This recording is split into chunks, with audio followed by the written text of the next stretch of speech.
کچھ تعلقات محض جذباتی یا لمحاتی نہیں ہوا کرتے، ان کی گہرائیاں روح تک جاتی ہیں، وہ ہماری ذات کی بند میں بنے ہوتے ہیں۔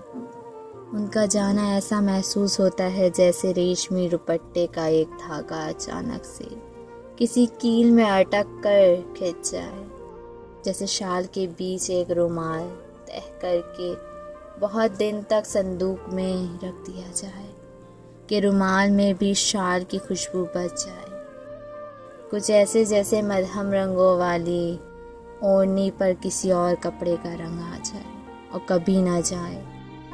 جانے والوں کے لیے مستقل کون اداس رہتا ہے؟ کوئی بھی نہیں۔ زندگی تو چلتی ہی رہتی ہے۔ ہاں، جب یادیں آئیں تو رگوں میں ایک احساس سا ہوتا ہے، کسی دن اچانک نہیں، کسی دن اچانک نہیں۔